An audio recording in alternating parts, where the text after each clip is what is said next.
नरेंद्र मोदी वो vibrant Gujarat summit जो है उसके हवाले से ग्लोबल लीडर्स को वेलकम कर रहे हैं गुजरात के अंदर, जिसके लिए वो स्पेशली यूएई के प्रेसिडेंट के लिए एयरपोर्ट गए। That is something very very different.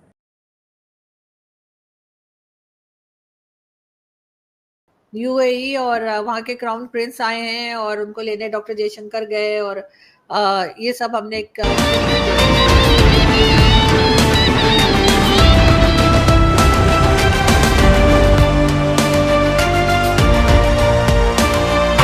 Pakistan जो है किसी ग्लोबल लीडर को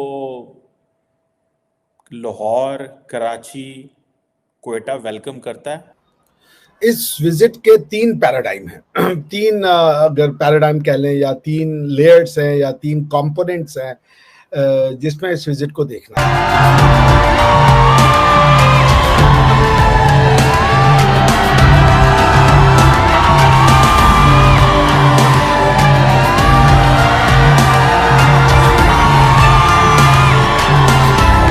नंबर 1 इकोनॉमिक एंगल जिसमें इन्वेस्टमेंट फाइनेंस है।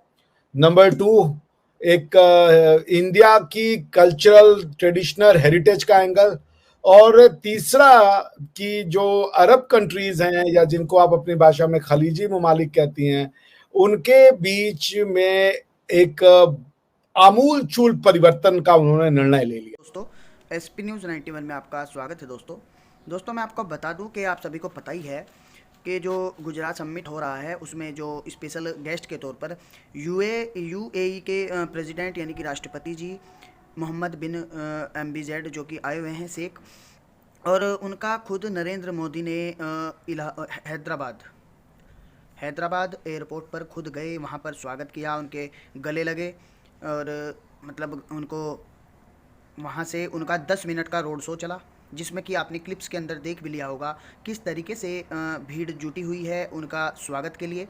और उसमें हर तबके के, सब तबके के यानी कि सभी धर्मों के लोगों ने उनका स्वागत किया।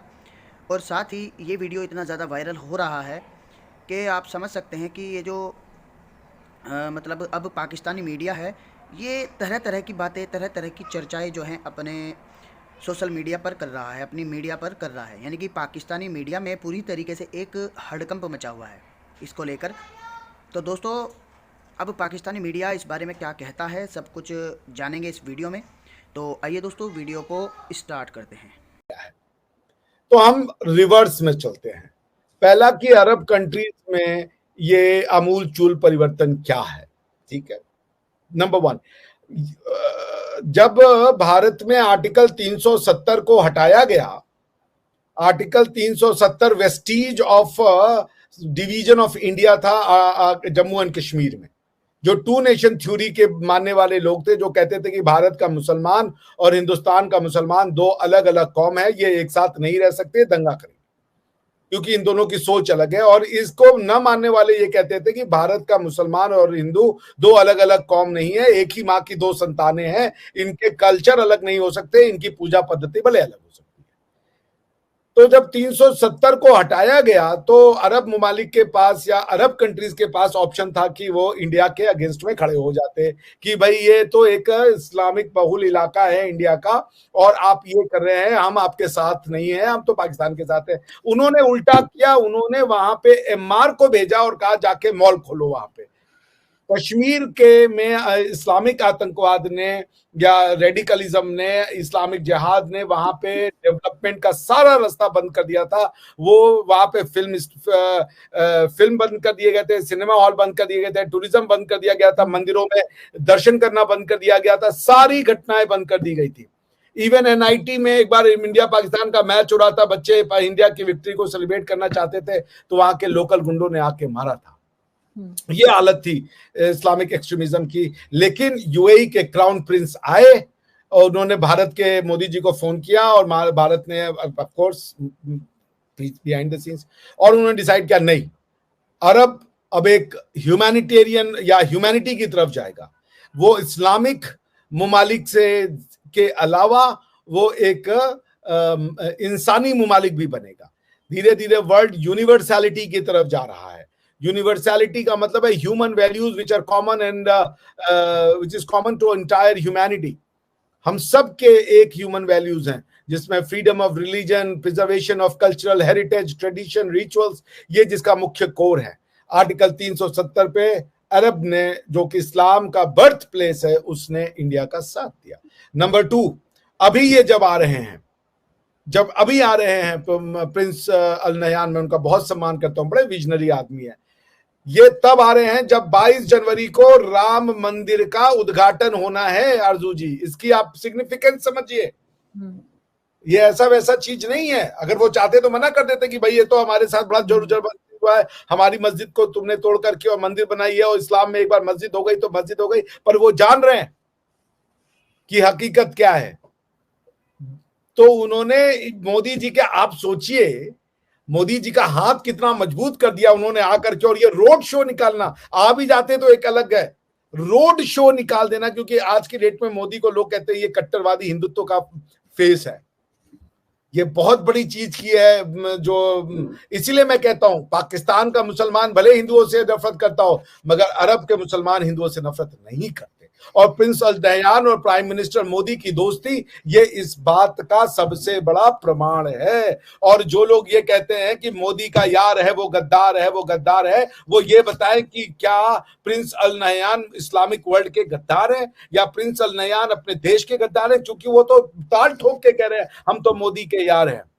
तो जो मोदी का यार है वो यूएई में बरकरार है, और जो मोदी का यार है वो पाकिस्तान में गद्दार है। भाई क्या बात है। देखें, अगर गल्फ कंट्रीज जो है वो साथ दे रही हैं भारत का, तो वो दे सकती हैं, पाकिस्तान नहीं दे सकता। अगर पाकिस्तान ऐसा करेगा तो वही जो आपकी वाली बात है कि 2 नेशन थ्योरी को कैसे जस्टिफाई करेंगे, वो तो फिर हमारे गले पड़ जाएगी जो हमने तो कहा और मुल्क बनाया। आपसे गलती हो गई है तो गलती स्वीकार, जलते हमने भी बहुत गलतियां की। हमने सोशलिस्ट इकोनॉमिक पॉलिसी को एक्सेप्ट कर लिया था 1991 में। प्रधानमंत्री मनमोहन सिंह और पीवी नरसिम्हा राव जी और ये लोग जो विजनरी इंडिया के लीडर हुआ करते थे, ये लोग खड़े होकर के इन्होंने कहा कि time has come to accept a mistake that we can not follow the socialist economy. अब हमको कैपिटलिज्म की तरफ जाना पड़ेगा। वो गए कैपिटलिज्म की तरफ, या कैपिटलिज्म से अगर आपको प्रॉब्लम है तो फ्री इकोनॉमी की तरफ गए। सो पॉइंट ये है कि अगर गलती हो गई है तो एक्सेप्ट करें कि उस गलती की रक्षा के लिए एटम बम बना लेंगे आप। हाँ, आपने देखा है क्या कभी, आपने आज तक जो हिस्ट्री रही है हिंदुस्तान पाकिस्तान की, आपने कभी देखा है कि पाकिस्तान को कि उसने कोई गलती को एक्सेप्ट किया हो? पाकिस्तान की हिस्ट्री नहीं है ना Arzoo ji. You are a country without history. इसको समझिए सेंटेंस का depth. Pakistan is a country without history. Pakistan only has present. क्योंकि जब हिस्ट्री बनती है, जैसे कहते हैं ना, एंड ऑफ अ बिगिनिंग। जब पाकिस्तान टूटा तो फिर पाकिस्तान की हिस्ट्री खत्म हो गई, क्योंकि वो मानते ही नहीं उसको, बांग्लादेश की हिस्ट्री मानते हैं। Pakistan is a country without history, जिसे कहते हैं कंट्री विदाउट पोस्ट बॉक्स। समझ रही है ना? Pakistan is a country without future and without history. It only lives in present. और वो भी वो कार्व आउट करना चाहते हैं। डिल्यूजनल कंट्री है पाकिस्तान। चलिए आइए हम यूएई के जो आए हैं उनके दूसरे एंगल पे जाते हैं। तो नंबर 1, अयोध्या के मंदिर में श्री राम का, और अयोध्या में मंदिर बनना उत्तर भारत को मंदिरों से साफ कर दिया था इस्लामिक आक्रांताओं ने। ये बात सच है। और भारत के जिस पार्ट में मंदिर ज्यादा है वो पार्ट इकोनॉमिकली ज्यादा डेवलप है। और भारत के जिस पार्ट से मंदिरों को साफ कर दिया गया था वो बीमारू स्टेट बन गए। वो रिवाइवल किया जा रहा है।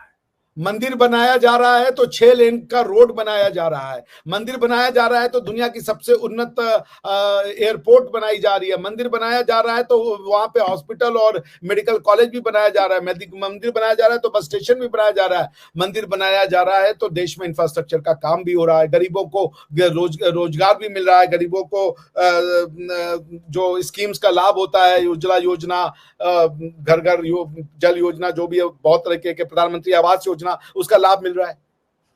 तो पॉइंट ये है कि भारत की जो कल्चरल रिवाइवलिज्म का होना तय था, राम मंदिर उसको फिट करता है। राम मंदिर भारत की चेतना को इतना ज्यादा चेंज करेगा जो आप सोच नहीं सकते। क्योंकि भारत के लोग ये कहने लगे थे कि मंदिर जाओगे या हॉस्पिटल जाओगे। क्या वो डॉक्टरों की ये बात भूल गए? दवा और दुआ दोनों की जरूरत है। क्या मंदिर सिर्फ एक अंधविश्वास है? क्या मंदिर में स्पिरिचुअलिटी नहीं होती? क्या मंदिर में आप मेडिटेशन नहीं कर सकते? क्या मंदिर में बैठ करके आप स्वयं को नहीं खोज सकते? मंदिर खाली रिचुअल्स का नाम है? तो पॉइंट ये है कि मंदिरों को ऐसा प्रोजेक्ट किया गया कि वो जैसे एक तरीके से किसी पाप का स्थान है, वहां पे जाना किसी तरीके का, जिसे कह लीजिए, अंधविश्वास है। ऐसा नहीं है। आप मस्जिद में कई बार सिर्फ इसलिए जाते हैं कि वहां बैठ के चले जाएं और अपनी सुकून को पा सकें, ठीक है ना? आप ये बताइए, मंदिरों में तो जाने के लिए आपने सबको बोला कि मंदिर में जाओगे, अभी कुछ दिन पहले हमारे एक नेता साहब का बयान आया, मंदिरों में जाओगे तो डॉक्टर के यहाँ कब जाओगे? अगर तुम बीमार हो गए तो डॉक्टर के यहाँ जाओगे कि मंदिर के यहाँ जाओगे? अरे भाई, तो क्वेश्चन ये नहीं करता। क्यों नहीं करता? क्या वजूहात हैं? और ये जो वाइब्रेंट गुजरात समिट है, what are the lessons for Pakistan from this? आप सिर्फ केमिस्ट्री चेक करें जो कि वज़ीर आज़म मोदी की और यूएई प्रेसिडेंट की है। You will see this is something very extraordinary. ये बड़े एक्स्ट्रॉर्डनरी ताल्लुकात हैं, ये कोई मामूली, ये नॉर्मल ताल्लुकात नहीं है। What I can see and what I can talk on, ये कोई मामूली चीज़ नहीं है। पहली बात तो ये है कि जो वाइब्रेंट गुजरात समिट है, ठीक है जी, वो कहते हैं जी कि हम we are making Gujarat as a rising place, so the term is rising Gujarat. And ठीक है जी, what they are telling the world is कि हमारी जो एज पर आईएमएफ और वर्ल्ड इकोनॉमिक जो आउटलुक है, आईएमएफ की वर्ल्ड इकोनॉमिक आउटलुक है, हमारी जो हमें इंडिया को यानी कि is being considered as a one of the fastest growing major economies, जो कि 6.3% पे ग्रो करेगी। This is what the international monetary fund कहता है, जो अपनी ग्लोबल वर्ल्ड इकोनॉमिक आउटलुक के हवाले से। और इस हवाले से प्राइम मिनिस्टर मोदी देखें, गुजरात एंड यूपी ये दो स्टेट्स हैं जिनको वो बहुत ज़्यादा उठा रहे हैं, and they want to tell the other Indian audience that look these models, इन मॉडल्स को देखें और हम देखें कैसे काम कर रहे हैं। गुजरात को भी हमने उठाया है, यूपी को भी हम उठा रहे हैं, और दोनों जगह के ऊपर ख़ास तौर पे बीजेपी एंड आरएसएस के स्ट्रॉन्ग लोग बैठे हुए हैं। सो मैं बार बार एक चीज़ कहता हूँ कि आपका रिलीजियस एजेंडा ज़रूर हो सकता है, but at the same time make sure आपका जो रिलीजियस एजेंडा है वो आप ज़रूर करें उसमें कि जी, जैसे हमारे मौलवियों ने जहाद की बात की, लेकिन दे नेवर स्पोक अबाउट जो कि हमें इकोनॉमी कैसे करनी है। उन्होंने इस चीज़ पर, नरेंद्र मोदी बेशक is making India a Hindu India. If the को ये वीडियो कैसी लगी प्लीज़ कमेंट के माध्यम से ज़रूर बताएं। अगर आपको ये वीडियो पसंद आया हो तो प्लीज़ इस वीडियो को लाइक और शेयर करना बिल्कुल ना भूलिएगा। साथ ही मैं आपको बता दूं, यदि आप चैनल पर नए हैं तो प्लीज़ इस चैनल को सब्सक्राइब करके बेल आइकन को ऑल पर सेलेक्ट कर लीजिएगा, ताकि भविष्य में हम जैसे ही कोई वीडियो अपलोड करें उसका नोटिफिकेशन आप तक सबसे पहले पहुँच जाए। तो दोस्तों, वीडियो को अंत तक देखने के लिए धन्यवाद।